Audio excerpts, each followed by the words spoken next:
지금은 너나 할 거 없이 전 세계적으로 이럴 수도 있구나라는 걸 느낄 만큼 또 한 번의 위기를 지나가고 있습니다.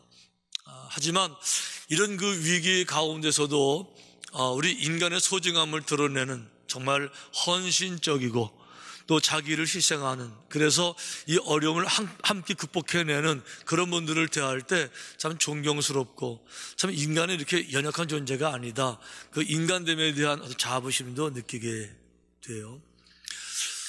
우리 인간과 동물의 그 차이점, 다른 점들이 참 많이 있을 수 있지만 그 중에 하나가 우리 인간은 언어를 사용한다는 겁니다. 물론 동물들도 소리를 낼 수 있으니까, 또 바디랭귀지가 있으니까 으르렁거리면서 자기 의사를 표현할 수는 있겠지만, 우리 사람들은 단순하게 의사 표현 언어뿐만이 아니고 언어를 글로 만들어서, 그래서 글만 보여줘도 다른 소통이 될 수 있는 이런 문화를 누리는 것도 아주 축복이에요. 그런데 이제 이 언어라고 하는 것이 각 나라의 문화, 전통, 그리고 정서를 바탕으로 하기 때문에 그 나라의 문화를 알지 못하면 이해하지 못하는, 번역이 안 되는 그런 언어들도 참 많은 것 같아요. 특별히 우리 한국말이 그런 것 같습니다. 우리 한국말은 세계적으로 이 유네스코가 인정할 만큼 아주 뛰어난 언어고요, 표현 능력이 아주 뛰어난 언어이에요. 그래서 다른 나라 말을 한국말로 번역할 때는 별로 어려움이 없는데, 한국말을 다른 말로 번역 못하는 그런 단어들이 의외로 아주 많다고 그러잖아요. 이런 말씀을 왜 드리는가 하면, 본래 성경은 히브리 사람들의 문화권에서 만들어진, 그들에 의해 쓰여진 책입니다. 그렇기 때문에 히브리어를 한국말로 번역하는 이 과정에서 도저히 히브리어를 모르면, 그 문화를 모르면 번역이 안 되는 단어가 있어요. 아니, 그 문화를 알아도 한국말로 표현할 수 없는 단어가 있는데, 그 중에 아주 중요한 게 뭔가 하면 헤세드라는 단어예요. 헤세드. 자, 이 단어에서 시는 묵음입니다. 그래서 그냥 헤세드라고 불리우는데, 이 헤세드라는 단어는 한국말로 번역을 못했어요. 번역이 안 돼서 그냥 안 되는 겁니다. 그리고 좀 단어를 설명하다 보면은, 우리 한국말로 번역을 하려고 할 것 같으면요, 한국말의 단어들을 한 30개 정도를 묶어야 돼요. 30개 정도를 묶은 것이 이 헤세드라는 말인데, 묶어도 그냥 묶는 게 아니에요. 묶었는데 그냥 묶은 것이 아니라 아주 깊은 차원의, 넓은 차원의, 높은 차원의 독특하게 아주 특별한 완전한 의미로 묶어내야 이게 헤세드라는 말이고요. 한 30개 단어 중에 이제 이런 말들이 있어요. 은혜라는 단어가 있는데, 은혜인데 그냥 은혜가 아니에요. 완벽한 은혜, 어마어마한 은혜, 표현할 수 없는 은혜, 이런 말이고요.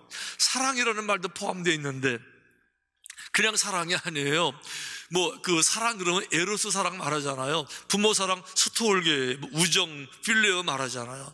그거 다 조건적인 사랑이잖아요. 그런 건 말고 완벽한 조건 없는 아가페의 사랑, 그 한 단계가 아니고 완벽하게 완전한 최고 수준의 사랑, 이 사랑의 의미가 거기 포함되어 있는 거고요. 그런 식으로 자비인데 최고의 자비, 관용인데 최고의 관용, 인자함인데 최고의 인자한 마음, 긍휼, 최고의 긍휼한 상태. 야, 30개를 우르르 모아가지고 한마디로 탁 말하는 게 헤세드. 다른 말로 말하면 하나님의 성품을 보여주는 거예요. 그러니 이런 30개 단어를 가장 깊은 차원으로 끌어올려서 한마디로 툭 던져가 설명하는 이런 단어가 한국말에 없으니까 이 말은 번역을 못하고 말은 거예요. 그런데 이제 이 헤세드, 이 단어가 사용되어지는 성경에 몇 가지 예화가 있는데, 여러분 잘 아시는 선한 사마리아인의 비유, 이거는 정확하게 헤세드라는 단어가 여기 사용되는, 이렇게 말하는 거죠. 어떤 사마리아 사람은 여행하는 중 거기에 이르러 그를 보고 불쌍히 여겨, 그랬어요. 자, 한 사람이 강도를 만나서 좀 죽어갑니다. 사람들이 그거를 바라봤어요. 얼마나 불쌍해요, 얼마나 두려워요. 그러니까 바라보면서 그 불쌍한 마음이 들었지요. 그래서 혀를 찹니다. 이렇게 아유 불쌍해, 아이고 불쌍해라, 어쩌면 좋아, 어쩌면 좋아. 이 불쌍한 마음을 당연히 느끼죠. 그리고 그냥 가버렸어요. 예, 이게 보통 사람들이 차원의 그 불쌍한 정도라는 거죠. 그런데 헤세드의 불쌍한 건 그게 아니에요. 그를 보고 불쌍히 여겨 그랬는데, 이 불쌍하다는 이 말, 헤세드, 아주 불쌍히 여기는 이 말은 뭘 말하는가 하면요, 이렇게 되어 있어요. 가까이 가서 그 아픈 사람에게 가까이 갔습니다. 그리고는 기름과 포도주를 붓고, 여행 중에 비상으로 자기를 위해 준비한 이 기름과 포도주를 아낌없이 꺼내서 그 상처에 그거를 부었어요. 그리고는 그 상처를 다 씻고 그거를 싸맵니다. 그리고 내가 타고 왔던 그 나귀에 나는 내리고 그 환자, 그 다친 사람을 나귀에 태웁니다. 그리고 나도 바쁜 사람이지만 내 일정을 다 포기하고 그 사람을 주막으로 데리고 가는 거예요. 그걸로 끝나는 게 아닙니다. 그 사람을요, 돌보아 주는 거예요. 가족처럼 밤새 그 옆에서 씨름하는 거, 땀 닦아주고 돌보아 주는 거예요. 어떻게 이런 일이 가능할까? 도대체 이 사람의 불쌍함은 무엇일까? 헤세드의 불쌍한 차원들은 과연 뭘 말하는 걸까? 그건요, 불쌍한 사람을 바라봤을 때 이 사람 말고 밖에서 삼자가 바라보면서 그냥 불쌍하네 이런 게 아니고, 내가 사람 입장을 바꿔서 내가 강도 맞는 사람의 입장이 돼서 저기에 내가 누워 있는 거예요. 내가 강도 맞는 사람 입장이 돼서 몽둥이를 막 맞았던 것을 내가 체험적으로 똑같이 내가 느껴서 얼마나 많이 아팠을까. 칼에 찔렸을 때의 고통을, 남의 일이지만 충분히 그걸 내가 느낄 수가 있는 거죠. 그리고 아무도 없는 그 일단 한길에서 죽어가는 그 공포, 그 두려움을 정말 너무너무 느끼는 거죠. 그러니까 이거를 그냥 지나치지 못하고 가까이 다가가서 내가 강도 만난 사람인 것처럼 내가 가진 모든 걸 다 쏟아부어서 그를 치료하고, 그러니까 그냥 불쌍히 여기는 것이 아니라 불쌍함의 극치, 불쌍함의 완벽함, 완전한 하나님이 가지신 이 불쌍하신 생각, 바로 이런 것이 헤세드라는 건데, 거기서 끝나는 게 아니죠. 그 이튿날 그가 주막 주인에게 밤새 치료했는데, 보살피고 도와줬는데, 돌봐줬는데 다음날에 됐습니다. 주막 주인에게 데나리온 2를 내어주어요. 한 데나리온 하루 일당이니까 두 데나리온 20만 원쯤 되겠죠. 하루 10만 원으로 생각하면 2만 원도 아니고 2천 원도 아니고 전혀 관계도 없는 남남인데 20만 원을 꺼내서 치료비를 주는 20만 원이요? 여러분, 작은 돈 아니에요. 20만 원, 우리 밥 먹었을 때 같이 먹고도 이거 몇만 원 안 되는 거 내는 것도 사실 부담되잖아요. 저도 부담되거든요. 누구나 다 그런 마음이잖아요. 근데 이분은 20만 원이나 그거를 내는 거예요. 그뿐만이 아닙니다. 이렇게 말했어요. 이 사람을 돌보아 주라. 비용이 더 들면 내가 돌아올 때에 내가 다 갚아주리라. 자, 그러니 이게 지금 이 선한 사마리아의 생각이요, 보통 사람들 생각으로는 이해가 안 돼요. 정말 이상한 사람이에요. 정말 좀 정신이 나간 사람이든지 뭐 상황 판단 못하는 사람이든지 좀 특별한 사람, 이해가 안 되는 거죠. 그래서 물어보는 거예요. 어떻게 그런 일을 할 수가 있었어요? 라고 물어보면 사람들은 이렇게 말할 겁니다. 그 선한 사마리아 그 사람은요, 마음이 넓은데 그냥 넓은 게 아니라 아주 넓은 마음을 가진 사람이에요. 그분은 긍휼을 가진 마음인데, 긍휼이 작은 차원이 아니라 어마어마한 차원의 긍휼을 가져서 그러는 거예요. 그분은 말로만 하는 것이 아니라 정말 행함으로 살아가는 분이라서 그러는 거예요. 그분이요, 특별한 사랑이 많아서 가능한 거예요. 이렇게 각가지로 설명을 할 텐데, 이런 30개 정도 설명들을 다 모아가지고 한마디로 설명하면 끝나는 거예요. 그분은 헤세드의 마음을 가진 분이라서 그래요. 그러면 우리는 못 알아듣는데 히브리 사람들은 다 알아듣는다는 거죠. 그 나라 문화니까. 그러면 그렇지. 그래서 그렇게 할 수 있는 거지. 이게 헤세드의 은혜라는 거예요. 우리 지난 한 주간 동안에 룻기 묵상했어요. 이 룻기가 왜 감동이 되는가 하면, 룻기 이야기는요, 첫 장부터 마지막 장까지 계속 나오는 이야기가 헤세드. 이 룻기는요, 헤세드의 진수를 보여주는 정말 은혜로운 성경이에요. 보세요. 우선 룻이 나오미, 자기의 다 늙으신 시어머니를 향해서 베푸는 그 헤세드의 은혜를 보세요. 룻이 이르되 내게 어머니를 떠나며 어머니를 따르지 말고 돌아가라 강권하지 마옵소서. 어머니께서 가시는 곳에 나도 가고 어머니께서 머무시는 곳에서 나도 머물겠나이다. 어머니의 백성이 나의 백성이 되고 어머니 하나님이 나의 하나님이 되시리니. 그러니까 어머니 나를 떠나라고 강권하지 마세요. 예? 어머니 가시는 곳 내가 따라갈 것이고요, 어머니 머무시는 곳 제가 머물 겁니다. 여러분, 이게 지금 안 되는 이야기 하고 있는 거예요. 왜 그런가 하면 시어머니 나오미는요, 남편도 죽었죠, 두 아들도 다 죽었죠, 자기는 다 늙었죠, 건강 없죠, 경제력 없죠, 도와줄 사람 없죠, 아무것도 베풀 사람이 없는 거예요.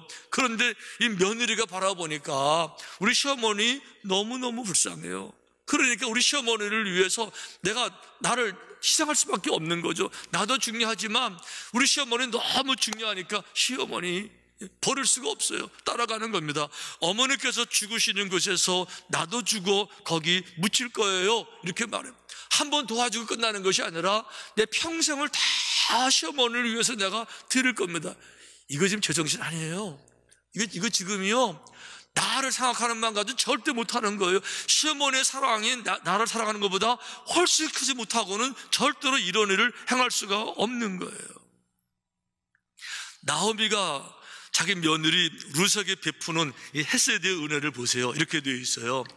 룻의 시어머니 나오미가 그에게 이르되 내 딸아, 내 딸아. 룻을 부르는데요, 어떻게 불러요? 내 딸아. 자기 딸 아니에요, 며느리예요, 남의 딸이에요. 그런데 남의 딸 아니고 내 딸이라고 자기 며느리를 대하는 거예요. 여러분, 이거 쉽지 않잖아요. 여러분 다 아들 있고 딸 있고 며느리 사위 다 있지만 여러분 사위를 정말 여러분 아들처럼 생각해요? 여러분 며느리를 정말 딸처럼 생각을 해요? 말로는 그렇게 해도 때때로는 이렇게 탁 분리해서 더 사랑하고 더 아끼고 조금 더 마음에 가고 뭐 그러는 거 없어요? 예. 지금 이 나오미는 그렇지 않는 거예요. 그것이 아니고 정말 한 인간으로서 그 룻에 대해서 그분의 영혼 소중하고 그분의 인생 소중하고 그 영혼이 빛나야 되고 이걸 인정해서 내가 가진 모든 걸 다 해서라도 그를 주고 싶은 거죠. 그러니까 딸로 부르면서 말을 이렇게 하는 거죠. 내가 너를 위하여 안식할 곳을 구하여. 자, 내가 너를 위해 안식할 것을 구한다는 거죠. 여러분 생각해 보세요. 지금 누구에게 안식이 필요합니까? 룻이에요? 아니요, 룻은 어떻게든 살아요. 아직 젊으니까. 안식이 필요한 건 자기예요. 다 늙으신 할머니가 무슨 힘이 있어요? 무슨 빽이 있어요? 뭐 돈이 있습니까? 뭐 복음이 있습니까? 연금이 있습니까? 다 망함. 자기는 정말 절벽이에요. 마지막이라고요. 그런데 나의 안식을 구하는 게 아니고 며느리의 안식을 구하는 거예요. 내 안식을 위해서 내가 희생해야 되겠다 이렇게 말하는 게 아니라 내가 너의 안식을 구해야 하는 거, 이게 마땅하지 않느냐. 그러면서 너를 복되게 하지 않겠느냐. 다 자기가 복받고 싶지요. 내가 복받고 싶지요. 말로는 내가 복받고 싶지요. 그런데 아니에요. 나보다도 너가 복을 봐야 되지 않겠느냐. 너가 복을 받아야 되지 않겠느냐. 바로 이런 세계, 제정신으로 이해할 수 없는, 행할 수도 없는 완벽한 은혜의 세계, 이게 바로 헤세드의 은혜라는 거예요. 보아스가 베푼 그 룻에 대한 이 사랑도 헤세드의 사랑이죠. 보아스는 당대 최고의 권위자예요. 유력자가 존경받는 높은 차원의 신분을 가진 분이세요. 룻은요, 저 모압 땅에서 오는 이방 여인이에요. 모압이 누구예요? 롯하고 자기 딸하고 동침해서 낳은 그 아들, 그 후손들이잖아요. 멸시받는 그 민족의 자손이잖아요. 거기다가 아무것도 가진 게 없는 불쌍한 가장 밑바닥이잖아요. 그런 여인을 이 보아스가 무시하지 않고 자기 밭에서 이삭을 죽게 하고 일부러 이삭을 흘려가지고 고생시키지 않고 자기 일꾼들 먹는 물을 같이 먹게 하고 다른 남자들이 행패 부리지 못하게 남자들을 다 막아주고 자기 식탁에 초대해서 가장 맛있는 음식을 나누고 양식을 공급하고 아내를까지 맞아서 가장 위대한 자리에 올려 세우는 이 헌신적인 사랑, 헤세드가 아니면요 설명이 안 되는 거예요. 그러니까 이 헤세드의 사랑은 뭔가 하면, 헤세드의 은혜는 뭔가 하면 일반적인 은혜가 아니고 도저히 감당할 수 없는 은혜, 받을 수 없는 은혜를 내가 지금 받고 있구나, 이걸 느끼는 것이 바로 은혜를 경험한다는 거죠. 헤세드 은혜를 안다는 거죠. 하나님께서 독생자 예수님을 땅에 보내신다는 거, 우리 인간의 머리를 이해가 안 돼요. 다른 사람들을 구원하기 위해서 내 자식을 십자가에 바친다, 내 자식을 버린다, 이거 여러분 제정신으로 안 되는 거고요. 이게 믿어지지도 않고요. 이해가 안 되는 거예요.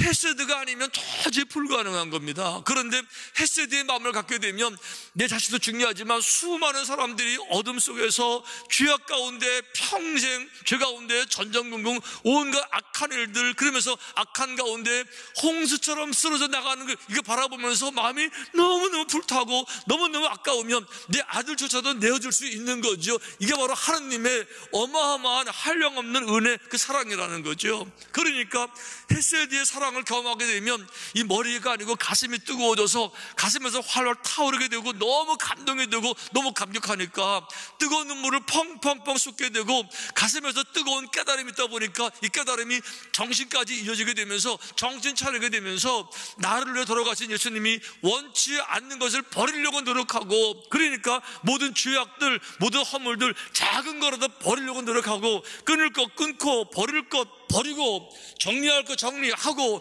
결단할 것 결단해서 나를 위해 돌아가서 그분과 함께 거하기 위해서 변화된 삶, 그래서 누구든지 그리스도 안에 있으면 새로운 피조물이 되는 것이고, 이 새로운 은혜 가운데서 감격해서 찬양을 살아가는 사람들, 이런 사람들을 우리는 오늘날 하나님의 자녀라고 부르는 거예요. 할렐루야. 또 다른 차원의 은혜의 세계를 아는 사람들, 너무 감격하고 너무 감사해서 삶의 목표가 바뀌고 자세가 바뀐 사람들을 우리는 그리스도의 제자라고 부르는 거예요. 우리 지난 한 주 고난주간을 보냈는데, 고난주간에 나타난 예수님의 사랑이 정확하게 헤세드를 이렇게 설명하고 있습니다. 우리가 아직 죄인 되었을 때에 그리스도께서 우리를 위하여 죽으심으로 하나님께서 우리에 대한 자기의 사랑을 확증하셨느니라. 여기 중요한 말은 그거예요. 주님이 죽으셨다는 거죠. 죽으셨는데 왜 죽었느냐, 무엇을 위해 죽으셨느냐, 이렇게 말해요. 우리가 아직 죄인 되었을 때, 여기 아직이라는 말은 영어로 still, 여전히, 이런 말이에요. 우리가 여전히 죄인 되었을 때, 즉 우리가 거룩해지고 회개하고 변화돼서 소적 가치가 있어서 의미가 있어서 우리를 위해 돌아가신 것이 아니라 정말 무의미하고 정말 무가치하고 정말 쓸데없고 정말 아주 악하고 전혀 귀한 게 없는 가장 밑바닥, 버림받아야 당연하고 벌받아야 당연하고 고통받아야 당연하고 신문들을 거두어서 엉엉 울어야 당연함에도 불구하고 그게 불쌍해서 그게 안타까워서 그냥 계시지 못하고 십자가에서 돌아가신 것, 이게 바로 헤세드의 은혜라고 하는 거예요. 우리가 태어나서부터 지금까지 한 번도 거짓말도 안 하고 양심을 속여본 적도 없고 착한 일만 해서 우리를 위해 십자가 돌아가신 것이 아니라 가증스럽고 위선적이고 폭력적이고 자기밖에 모르고 마지막까지 베풀 줄 모르고 이기적이고 욕심사납고 온갖 종류의 부족한 거 다 가지고 있음에도 불구하고, 그래서 도저히 용서받을 수 없고 은혜 받을 수 없는 존재임에도 불구하고 이런 존재를 위해서 생명을 쏟으시고 십자가 고통을 당하신다는 것, 이거는요 그분의 어마어마한 말로 표현할 수 없는 헤세드의 사랑이 아니면 불가능한 거예요. 이 자격 없는 죄인들을 위해서 그분이 하신 일, 이 룻기에서 말하는 이 헤세드의 은혜, 정말 깊은 차원의 은혜. 보세요. 처음부터 나오미 시어머니가 그 헤세드의 은혜를 룻에게 베풉니다. 며느리들에게 베풀어요. 생각해보니까 자기 신세가 너무 초라하고 너무 암담합니다. 누군가가 나를 도와주면 좋은데 남편도 죽었고 두 아들도 죽었어요. 며느리들 무슨 핑계를 대고라도 붙잡아 놔야 되고, 야 그래도 양심이 있지 않냐, 야 그래도 법이라는 게 있는데, 야 그래도 운명이라는 게 있는데 그 며느리였는데 떠나가면 되겠냐, 그럼 누가 나를 보살피냐 이러면서 붙잡아놔야 되는데요, 그건 내 입장이지요. 헤세드는 내 입장이 아니고 며느리들 입장에서 서보는 거예요. 와, 아무리 생각해도 그건 못할 일이고, 내가 고생하면 고생했지 그건 안 되는 일이니까 며느리들에게 돌아가라고, 나 따라오지 말라고, 돌아가라고, 강권하고 돌아가라고. 그래서 큰 며느리는요 그냥 돌아가요. 울면서 돌아갔습니다. 근데 룻이 안 돌아가고 헤세드의 은혜에 헤세드로 보답을 하는 거죠. 어머니, 안 됩니다. 이게 은혜의 세계라는 거예요. 만약에 예수님께서 골고다 언덕에서 십자가를 지시면서 당신만을 생각했으면 어떤 일이 벌어졌을까요? 내가 왜 십자가를 져야 돼? 이런 사람들을 위해서, 이 죄악들을 위해서 왜 내가 날 희생해야 돼? 이렇게 해서 당신을만을 생각했을 것 같으면 십자가를 안 지셨을 거예요. 십자가를 안 지셨으면 인류 역사에 어떤 일이 벌어졌겠습니까? 인류 역사의 많은 죄악들을 누가 이거를 해결할 수 있었겠습니까? 이 끊임없는 죄의 반복, 그 속에서 복수, 더 많은 죄의 침몰, 눈덩이에 쌓이듯 더 많은 죄 가운데서 얼마나 많은 사람들이 인류 역사 가운데서, 고통 가운데서, 죄 가운데서 끝나고 말았을 거겠어요. 하지만 주님께서 당신보다도 우리를 생각하셔서 십자가에서 헤세드 사랑으로 돌아가셔서 또 얼마나 많은 사람들이 그 속에서 거듭나고 삶이 변화가 되고 헤세드를 배우면서 실천하고 살아가면서 새로운 의미, 삶의 진정한 가치, 하루를 살아도 보람되고 떳떳하고 당당한 사람들이 또 얼마나 많아졌어. 이 헤세드의 은혜를 가장 잘 깨달은 사람이 사도 바울입니다. 사도 바울은 알았어요. 자기는 용서받을 수 없는 죄인 중에 괴수라는 거, 자기는 정말 자격 없다는 거 사도 바울은 알았습니다. 초대교회 성도들을 핍박하고 잡아 가두고 심지어 죽였던 자기가 어떻게 용서를 받고 이 거룩한 자의 자리에 동참할 수가 있겠어요? 도저히 용서가 안 되는 자기를 주님께서 용서하시고 부르시고 사명을 주시고, 사도 바울이 말할 때마다 달고 다니는 이야기, 사도 중에 나는 가장 작은 자, 뭐 이런, 죄인 중에 괴수, 자기가 용서받을 수 없는, 자격 없는 걸 알았던 사람이 사도 바울이에요. 그런데 이렇게 고백했어요. 모든 성도 중에 지극히 작은 자보다 더 작은 나, 모든 성도 중에 작은 자가 많지만 작은 자들보다도 더 작은 나, 이런 나에게 은혜를 주신 것은, 그 은혜가 무엇이냐? 측량할 수 없는 그리스도의 풍성함을 이방인에게 전하게 하시고, 측량할 수 없는 그리스도의 풍성함, 이게 헤세드라는 말이에요. 헤세드는 측량이 안 돼요. 헤세드는요 헤아릴 수가 없어요. 헤세드는 어마어마하게 커서 설명할 수가 없어요. 어떻게 사도 바울이 이 헤세드의 은혜를 전하겠어요? 자기가 먼저 어마어마한, 형용할 수 없는, 감당할 수 없는, 설명할 수 없는 어마어마한 은혜를 내가 먼저 받아봤기 때문에 그 은혜 세계를 내가 아는 거예요. 그 은혜를 내가 아니까 이걸 가지고 나가서 전할 책임이 있다고 스스로 믿는 거죠. 이 어마어마한 은혜의 세계, 이게 헤세드의 세계라는 거예요. 감사한 거는 주님께서 우리를 위해서 십자가에 돌아가 주셨는데, 돌아가셨다 하러 끝났으면요 한쪽으로 너무 감사하죠. 내 죄를 위해 돌아가셔서 얼마나 감사할까. 그러나 그걸로 끝났으면 또 한 가지, 죄송해서 죄책감 때문에 그런 돌아가셨으니까 이 죄책감이 해결 안 돼서 영원 한쪽이 싹 아플 거예요. 그런데 그분이 부활하셨어요. 부활하셨어요.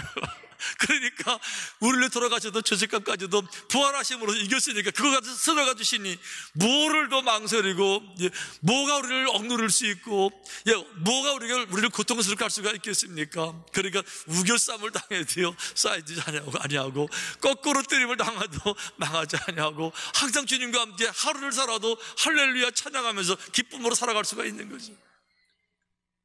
아멘. 이게 은혜의 세계라는 거예요. 부활의 은혜인 겁니다.